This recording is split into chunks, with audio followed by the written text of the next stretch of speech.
For 4 days, the whereabouts of Samira Watkins had been a mystery.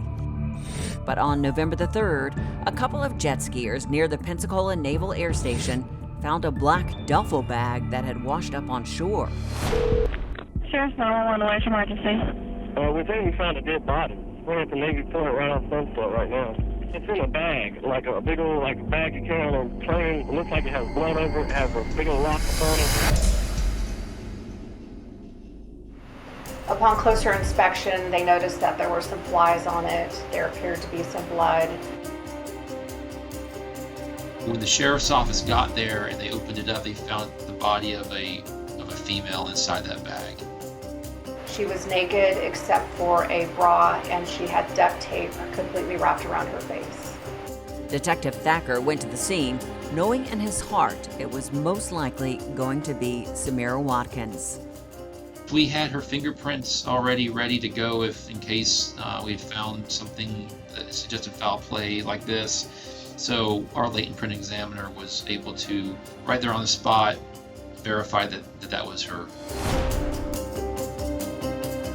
The medical examiner determined the cause of death to be asphyxiation by suffocation.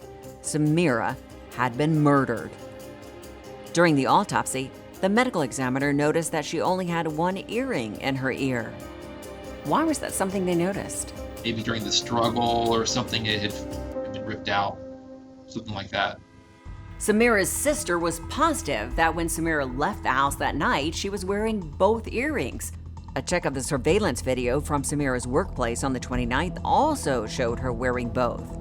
So police looked inside the duffel bag for the second earring, and although they didn't find it, they discovered something else.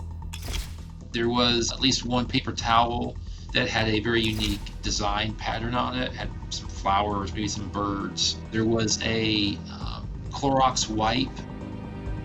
While Samira's family mourned her loss, the story of her murder became big news around the area. 2 days after her body was discovered, someone reported seeing Samira's red Ford Taurus in a driveway of a vacant property. In the glove box was a letter from her doctor.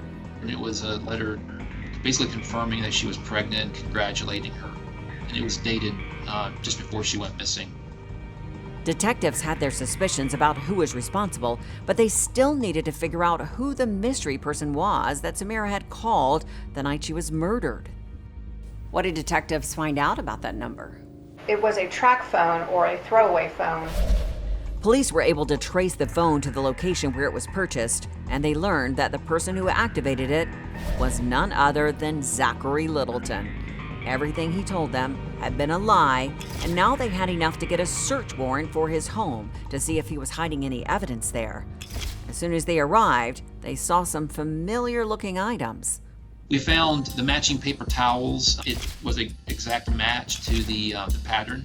I believe that Littleton had that same roll of paper towels and used them and tossed one of them in the bag. He had Clorox wipes there at his house, consistent with the one we found. But there was more. When investigators looked in Littleton's bedroom, they were shocked when they discovered Samira's missing earring inside a plastic bag. It appeared that during the murder at the apartment, the earring did come out, and that Littleton locked that earring into a bag, and he moved that thing right over to the new house.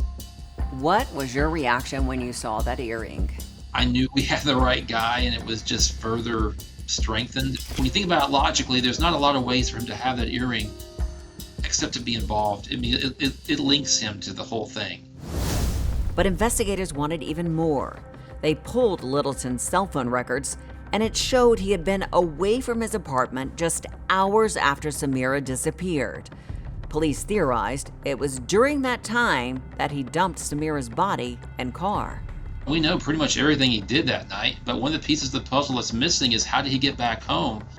Detectives called the cab companies in the area and caught a huge break.